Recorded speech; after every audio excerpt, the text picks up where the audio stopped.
The dust was a living thing. It settled in the lines around Elias Thorne's eyes, coated the back of his throat with the taste of grit and failed rain, and clung to the rough-sawn planks of his cabin like a second skin. It was the first thing he knew in the morning, and the last thing he tasted at night. For 5 years, since he had buried his wife and the tiny, stillborn son she had birthed, the dust and the silence had been his only constant companions. They were a penance, a shroud, a way of life that asked for nothing but endurance. The sun beat down on his land with the flat, metallic clang of a hammer on an anvil, forging the cracked earth into a testament of hardship. The horizon was a shimmering lie, promising water that was never there, and the sky was a bruised, empty purple most evenings, offering no comfort, only a vast and lonely expanse. Elias was a man carved from the same unforgiving landscape. His hands were calloused maps of every fence post he had driven, every rock he had cleared. His face, weathered and browned by the sun, rarely betrayed the roiling sea of memory and regret that churned within him. He moved with a deliberate economy, his tall frame hardened by labor, his silence a fortress he had built brick by slow brick around the hollow space where his heart used to be. He had sent a letter and a small sum of money 3 months prior to a man in San Francisco, a man whose name he'd gotten from a freight hauler passing through. The letter was simple, direct, offering work for a strong back. He needed help. The ranch, if one could call his 160 acres of stubborn dirt a ranch, was too much for one man, especially with the north pasture fence perpetually in need of mending and the well threatening to run dry every summer. He expected a man named Lee, someone as hard and practical as himself. The stagecoach arrived as it always did, a weekly punctuation mark in the endless sentence of the plains. It was a lumbering, creaking beast that vomited a cloud of that ever-present dust before sighing to a halt in front of the town's only general store. Elias stood by his wagon, his horse stamping a hoof impatiently, the jingle of its harness a sharp, clean sound in the oppressive heat. He watched the door swing open. He was expecting a man who looked like he could wrestle a steer or dig a ditch for 10 hours without complaint. What stepped out was not a man. It was a woman, small and slight, her dark hair pulled back in a severe knot. She wore a simple, dark dress that was clean but worn thin at the cuffs and hem, a garment utterly unsuited for this part of the country. Her face was pale, composed, her dark eyes scanning the ramshackle collection of buildings with an unreadable expression. And she was pregnant. It was not overtly obvious, but in the way she moved, the careful way she held herself, the slight swell beneath the dark fabric of her dress, it was unmistakable. She carried a single, small cloth bundle. She looked as out of place as a porcelain teacup in a blacksmith's shop. Elias felt a knot of pure frustration tighten in his gut. This was a mistake, a cruel joke. He waited, assuming she was a passenger for someone else, that his man Lee would be the next one out. But no one else emerged. The driver tossed her bundle onto the dusty boardwalk, tipped his hat with a weary sort of pity, and climbed back onto his seat.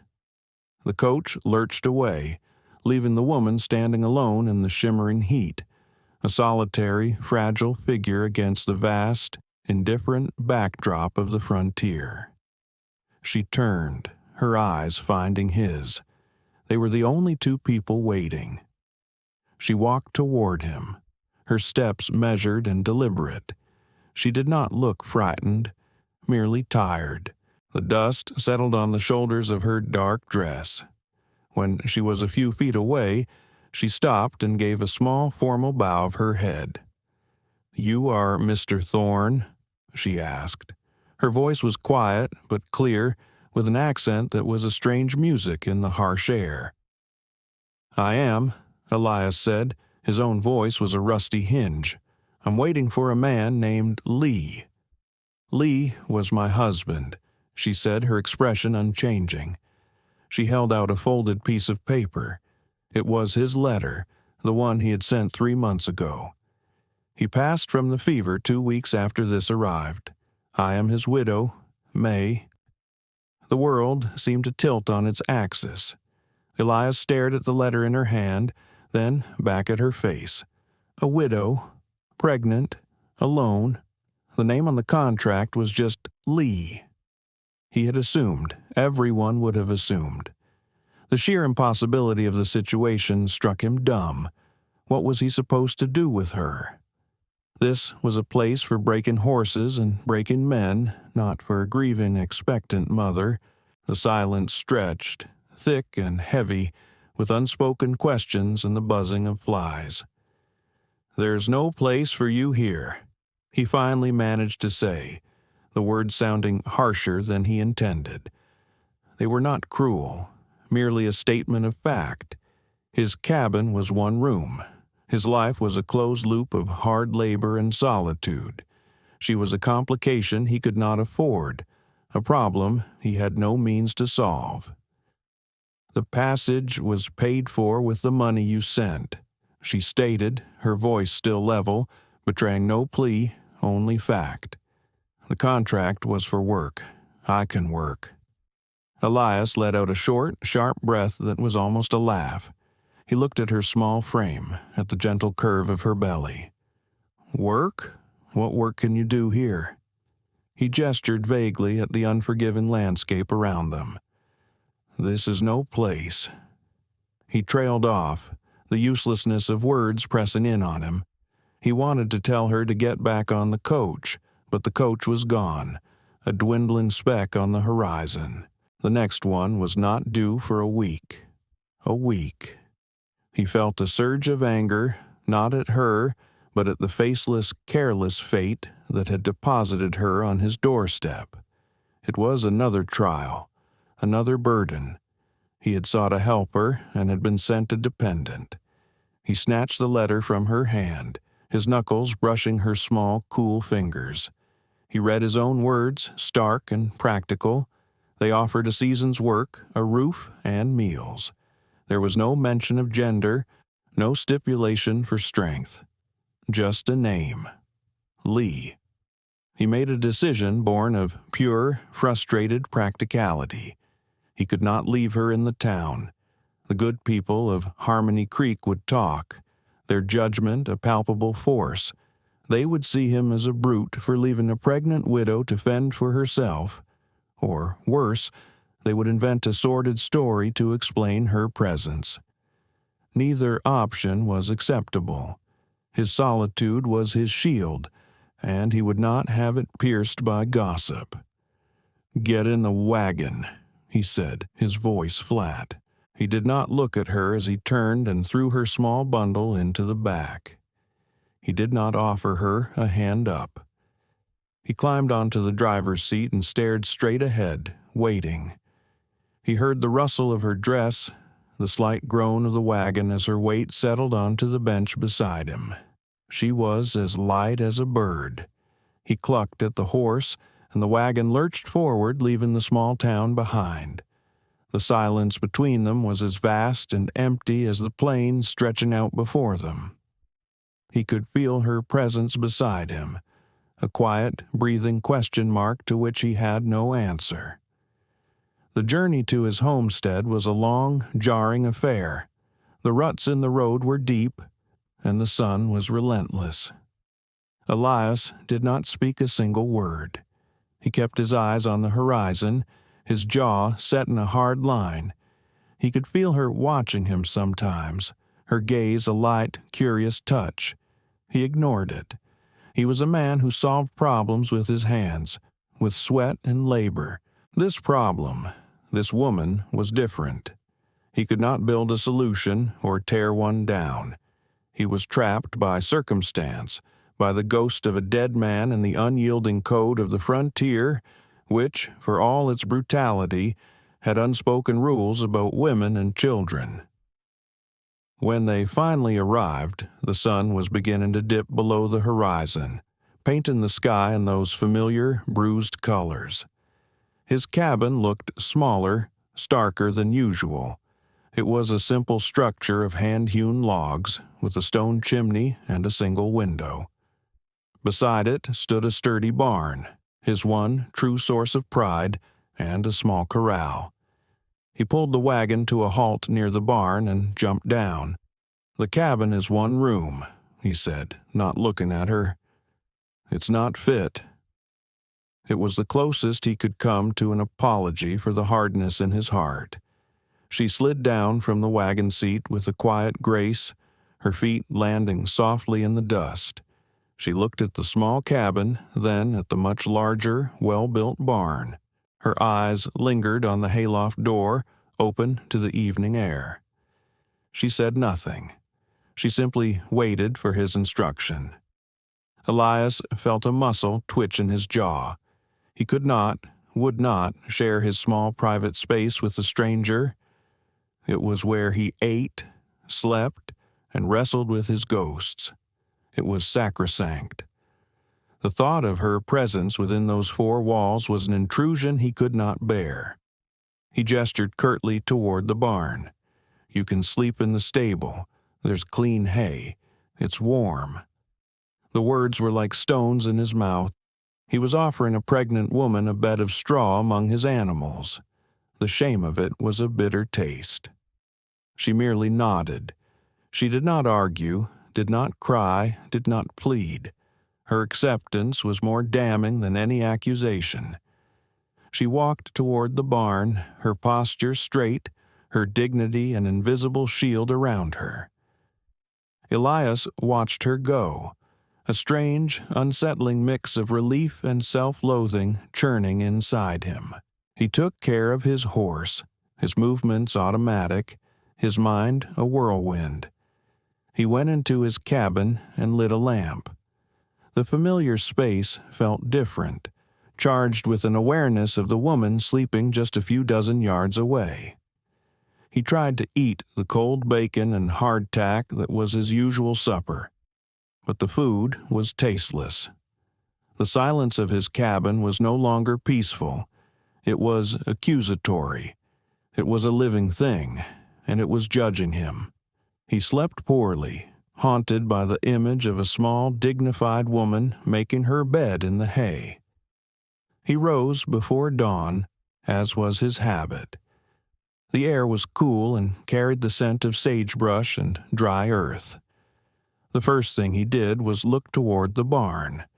There was no sign of her. A flicker of unease went through him. Had she left, walked off into the unforgiven wilderness? He strode to the barn and pulled open the heavy door. The interior smelled of hay and leather and horse, and there she was. She was not sleeping in the stall as he had imagined. She had found a pile of old grain sacks and had neatly arranged them into a pallet just outside the stable door, under the slight overhang of the roof. She was curled on her side, her small bundle clutched in her arms, sleeping in the open air rather than in the animal's stall. Something inside Elias, a hard, frozen thing he had not felt in 5 years, cracked. It was not pity. It was a sudden, sharp, and undeniable wave of respect. She had refused the indignity of the stall, but had not complained. She had found her own solution, preserving her pride without challenging his authority. It was a quiet, powerful act of defiance. He stood there for a long moment, watching the gentle rise and fall of her shoulders as she breathed. Then he turned and walked away, his purpose clear and absolute. He did not make coffee. He did not check his fence line. He went to the lumber pile behind his cabin, a collection of seasoned pine he had been saving to build a new smokehouse. He picked up his saw, his hammer, his box of nails. He worked with a feverish, focused energy he had not felt in years. He cleared a patch of ground on the east side of the cabin, the side that would catch the morning sun. He laid a foundation of flat stones he hauled from the creek bed. He measured and sawed, the rhythmic rasp of the blade and the percussive strike of the hammer filling the morning silence. He was building. He was not just nailing planks together. He was trying to hammer out the ugliness of his own behavior from the night before. When May awoke, it was to the sound of furious construction. She sat up, brushing the dust from her dress, and saw him. He was shirtless, his back a landscape of muscle and sweat, moving with a relentless, driving force. He was adding a room to the cabin. A small room, just big enough for a bed and a small table. But it was a room. It had a frame, and walls were going up. He did not stop, did not look at her, did not acknowledge her presence. He just worked.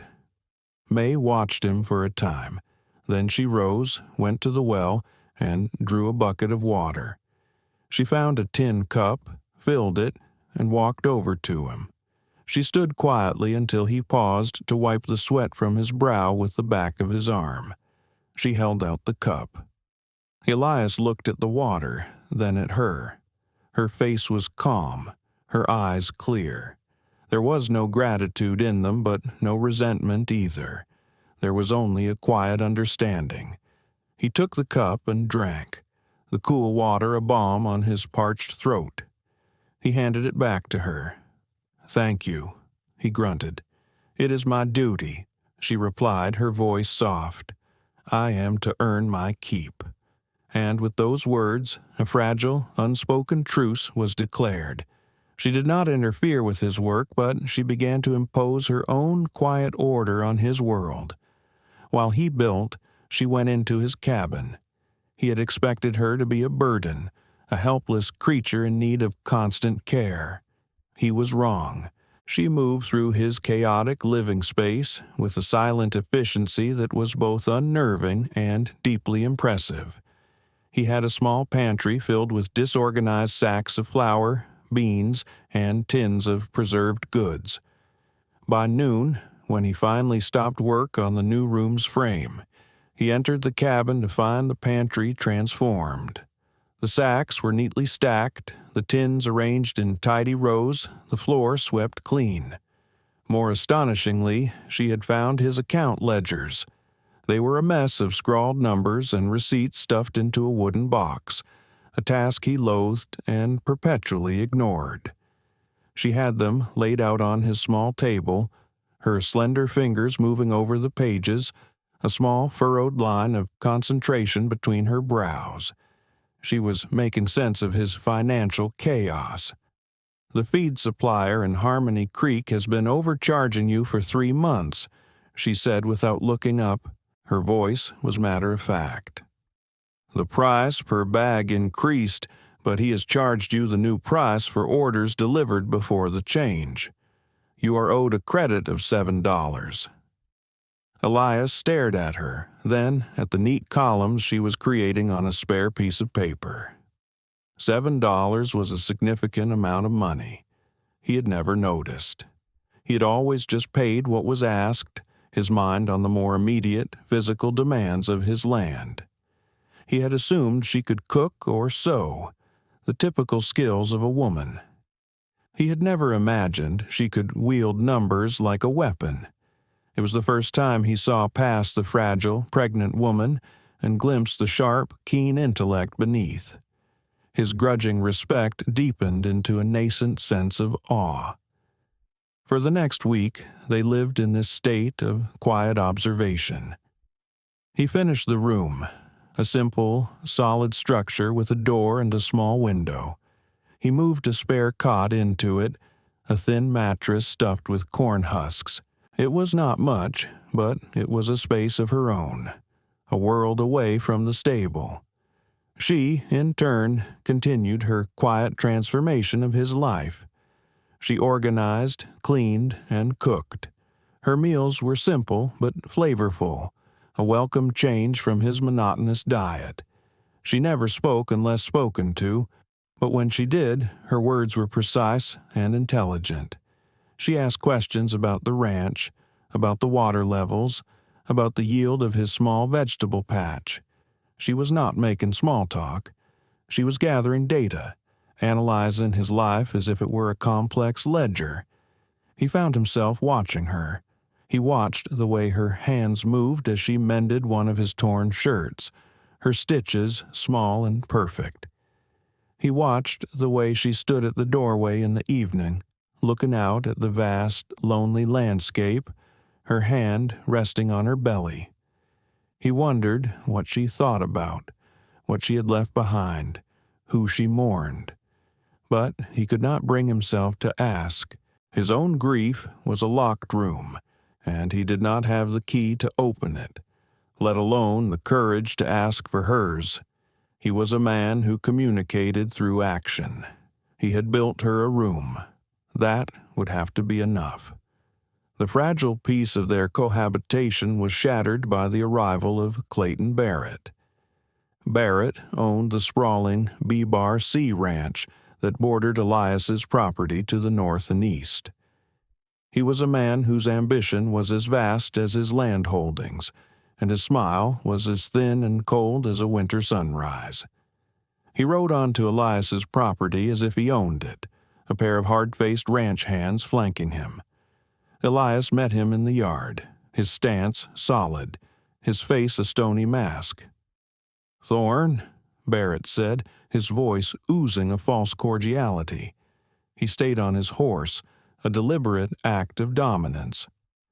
"Still trying to scratch a living out of this godforsaken dust bowl, I see." "It's my dust bowl, Barrett," Elias replied, his voice low and even. Barrett's eyes flickered toward the cabin, and then he saw her. Mai had stepped out of her new room, her expression placid. Barrett's thin smile widened into a sneer. Well, what have we here? Found yourself some exotic company. I didn't take you for the type." The insult was thick and ugly, meant to provoke, to humiliate. Elias felt a surge of cold fury. He took a step forward, his hands clenching into fists. "She's a guest. State your business and get off my land." Barrett's amusement faded, replaced by a predatory gleam. "My business is the same as it's always been. This little patch of yours is worthless, except for one thing. The creek. My herds are growing and I need that water. I'm making you a final offer, $500 for the whole lot. Take it, or I'll make you wish you had." "The answer is the same as it's always been," Elias said, his voice dangerously quiet. "No." "Wrong answer," Barrett spat. He looked past Elias, directly at May, his eyes filled with contempt. "Maybe your new housekeeper can talk some sense into you. A place like this is no place to raise a child, especially not one of her kind." He wheeled his horse around, kicking up a cloud of dust that billowed toward May. His men laughed. They rode off, their laughter echoing in the tense silence. Elias stood frozen for a moment, the dust settling around him. The threat had been made clear. It was no longer just about the land. Barrett had made it personal. He had used May, her race, her condition, as a weapon against him. He turned to look at her. She stood perfectly still, her face pale but her expression resolute. She had not flinched. She had met Barrett's ugliness with a quiet dignity that was more powerful than any shouted retort. In that moment, his protective instinct, an emotion he thought had died with his wife, ignited like a prairie fire. She was no longer just a complication or a responsibility. She was under his roof, under his protection. And Clayton Barrett had just declared war on them both. The attack came 3 nights later. It was a moonless, starless night. the kind of oppressive dark where the land and sky merged into a single suffocating blanket of black. Elias had been unable to sleep, a knot of apprehension tight in his stomach. He sat in his main room, a shotgun resting across his lap, listening to the sounds of the night. He heard it first as a faint, unnatural rushing sound, a whisper that didn't belong to the wind. He was on his feet in an instant, moving toward the door. The sound was coming from the direction of the creek. He knew what it was. Barrett wasn't just going to dry him out. He was going to drown him out. He was damming the creek upstream, and when the makeshift barrier broke, a flash flood would tear through the low-lying parts of his property, taking out his corral, his barn, and maybe even the cabin itself. It was a brutal, destructive strategy. As he grabbed a lantern, the door to May's room opened. She stood there, dressed, her face taut with a calm alertness. "What is it?" she asked. "Barrett's men. They're at the creek," he said, his voice grim. "Stay inside. Bar the door." "No," she said, her voice firm. "You cannot see them in the dark, but they can see your light. They will be waiting for you on the path." Her mind, he realized, was already working tactically. She wasn't panicking. She was analyzing the threat. "There is another way. Yesterday, when I was gathering herbs by the ridge, I saw a game trail. It leads up the rocks and comes out above the narrow part of the creek. You would be above them. They would not expect it." He stared at her, astonished. He had lived on this land for 5 years and had never paid any mind to that particular trail. He had seen it as useless, a path for deer and coyotes. She, in her quiet observations, had seen it as a strategic asset. He didn't have time to question it. He trusted the certainty in her voice. He nodded curtly, blew out the lantern, and slipped out the back of the cabin, the shotgun feeling heavy and solid in his hands. The climb was treacherous in the dark, his hands grabbing onto rocks and roots, his boots slipping on loose scree. But she was right. The trail was there, faint but navigable. It brought him out onto a rocky ledge that overlooked the creek. Below him, he could see the dark shapes of 3 men, their low laughter carrying on the night air. They were piling rocks and logs into the narrow channel, their backs to him. A 4th man was positioned farther down the path, the one meant to ambush him when he came investigating with his lantern. May had saved his life. The rage that filled him was cold and clear. He raised the shotgun, the double-barreled threat a dark silhouette against the barely there light of the sky. He didn't aim to kill. He aimed to terrify. He fired both barrels into the rock face just above their heads. The sound was deafening, a roar that ripped through the night, echoing off the canyon walls. Rock chips and splinters rained down on the men. They yelled in shock and terror, scrambling away from the dam, their plan shattered. The lookout on the path fired his pistol blindly into the darkness. The muzzle flashed a brief, angry orange flower before turning and fleeing after his companions. Elias didn't wait. He scrambled back down the trail, his heart pounding not with fear, but with a fierce, primal energy. He ran back to the cabin. May had the door open, a heavy iron skillet in her hand, ready to use it as a weapon. The sight of her, small and pregnant and utterly determined, sent another crack through the ice around his heart. "They're gone," he said, breathing heavily, "but the dam will break soon." They worked together then, a synchronized unit moving in the darkness. There was no time to save the corral fence. The barn was the priority. He led his horse and the milk cow out, securing them on higher ground. May, moving with a surprising speed, carried out his valuable tools, his seed bags, his leather working equipment, stacking them on the porch of the cabin. They worked without speaking, each anticipating the other's needs, their movements efficient and complementary. He was the strength. She was the foresight. The dam broke with a low groan, followed by a roar. A wall of water, black and churning, surged down the creek bed.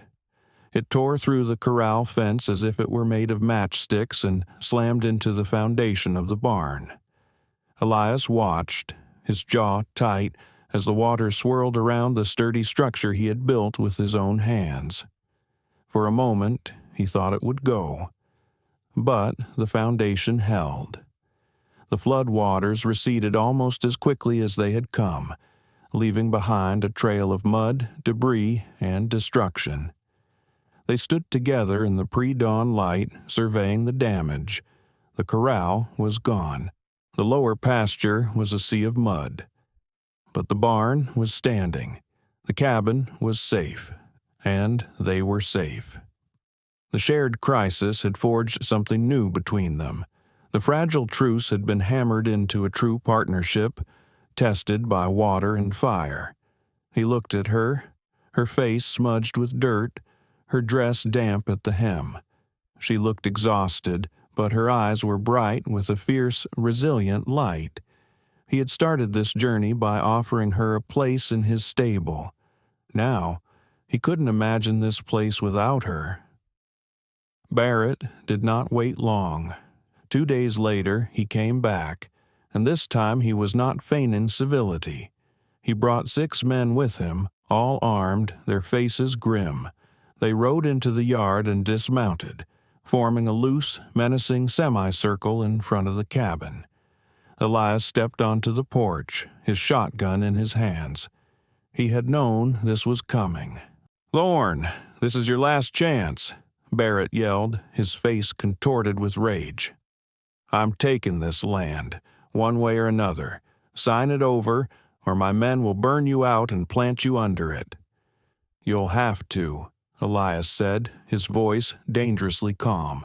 He cocked both hammers of the shotgun, the sound a final metallic click of punctuation. From behind him, the cabin door opened. May stepped out. She was holding a small leather-bound folder. Her face was serene. "Mr. Barrett," she said, her voice clear and carrying in the tense air, "you are mistaken. This is not Mr. Thorne's land to sign over." Barrett laughed, a harsh, ugly sound. "What's this? The little China doll thinks she's a lawyer?" "My husband was a legal clerk," May said, her gaze unwavering. "He was a meticulous man." She opened the folder. Before Mr. Thorne purchased this homestead from the railroad company, the previous homesteader, a man named Jedediah Black, sold a small 5-acre parcel of it. The parcel was considered worthless rock and scrub, but it contains the true headwaters of the creek. My husband, acting on information from a geological survey, purchased that parcel. The deed was filed and recorded in the county seat a full month before Mr. Thorne's purchase of the larger property. She held up a document. Even from a distance, the official seal was visible. "This is the deed. The land the spring is on, and the water rights that go with it, belong to me. They were my husband's legacy to his unborn child. You are trespassing on my property." A stunned silence fell over the yard. Barrett's face went from red to a sickly white. He had been trying to bully and buy the wrong person. The water he so desperately coveted had never belonged to Elias. It had belonged to the quiet, unassuming woman he had dismissed and insulted. The contract she had carried was not for labor. It was the deed itself, bundled with her late husband's papers. Her meticulous organization of Elias's affairs had simply been a precursor to her organizing her own. She had found the folder among her husband's few possessions, and, with her keen mind, she had understood its power. "That's a lie, a forgery," Barrett sputtered, but the conviction had gone out of his voice. He was looking at May as if seeing her for the first time. Not as a woman, but as a formidable, intelligent adversary who had outmaneuvered him completely. "The county sheriff should be arriving shortly," May continued calmly. "I sent a rider with a copy of the deed and a sworn statement about your attack on our property 2 nights ago. I believe he will be very interested to hear your side of the story." As if on cue, the sound of hoofbeats could be heard approaching. Sheriff Miller, a weary but honest man, rode into the yard followed by 2 deputies. He took in the scene at a glance. Barrett's armed men, Elias with the shotgun, and the small woman on the porch holding a legal document. Barrett saw the game was up. Desperation made him reckless. He drew his pistol. "No one is taking me," he screamed, swinging the gun toward May. Elias moved without thinking. He fired the shotgun, not at Barrett, but at the ground just in front of him. The blast of rock salt and dirt kicked up with incredible force, striking Barrett in the legs and face.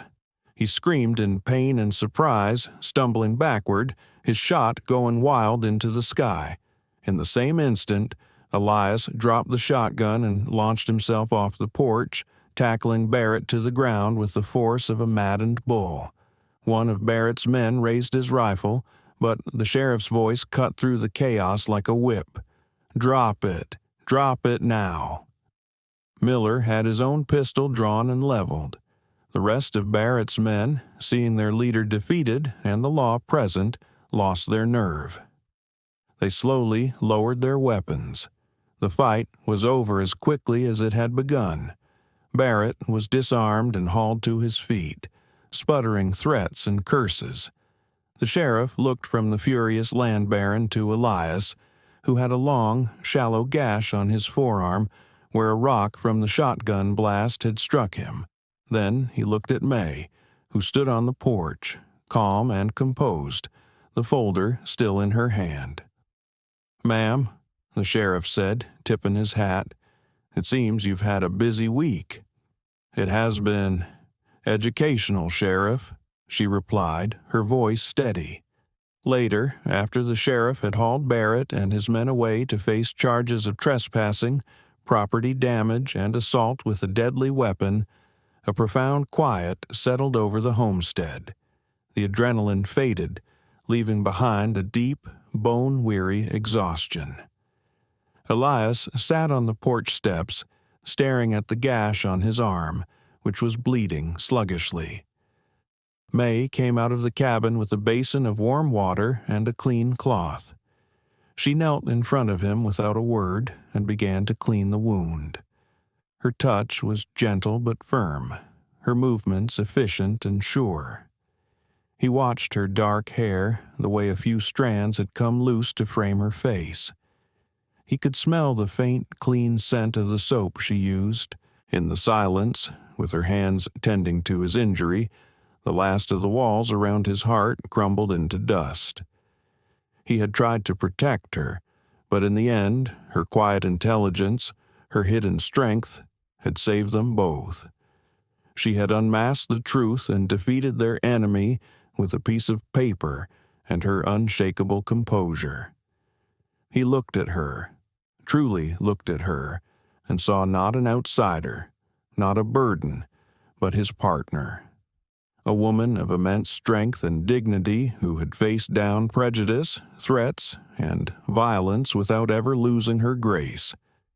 When she finished wrapping the bandage, her hands lingered for a moment on his arm. He covered her hand with his own, his calloused, rough fingers enveloping her small, smooth ones. It was the first time they had touched with any tenderness. He didn't say anything. He didn't need to. In that quiet touch, a new contract was signed, a new deed filed. 3 months passed. The harshness of summer gave way to the gentle promise of spring. The rains came, soft and steady, washing the dust from the air and turning the brown hills a vibrant, hopeful green. The damaged corral had been rebuilt, stronger than before. The lower pasture was recovering, dotted with the bright yellow of new wildflowers. The homestead felt peaceful, settled. It felt like a home. Elias and May were working together on the new room, the one he had started in a fit of shame and respect. It was no longer just her room. It was expanding. He was building an addition to the addition, a small space with a large window that faced the morning sun, a nursery. He sawed the planks, and she, now heavily pregnant, sat on a stool nearby, sanding the cut wood smooth. They worked in a comfortable, familiar silence, the rhythm of their tasks a conversation in itself. The scent of fresh-cut pine filled the air, a clean, optimistic smell. He stopped his sawing and looked at the small room taking shape. He looked at the cradle he had spent the last week carving from a piece of old oak. It was simple, but strong and smooth. Then he looked at May. Her face was softer now, her eyes holding a deep, quiet contentment. She smiled at him, a small, genuine smile that reached her eyes and made his own heart feel lighter than it had in years. He cleared his throat. "It's a good room," he said, the words feeling inadequate but necessary. He looked at her belly, then back at her face. "For the child. For you." He paused, searching for the right words to build a future. Our home. May placed a hand on the smooth, sanded wood in her lap. She looked at the new room, at the wide green land beyond it, and finally her gaze came to rest on his face. "Yes," she said softly, her voice filled with a simple, profound certainty. Our home. It was not a grand declaration of love, but a quiet statement of fact. A foundation laid, a structure built, a shared future taken root in the stubborn, hopeful earth. A home, they were both learning, was not just a plot of land or a cabin built of logs. It was not something you could buy or seize.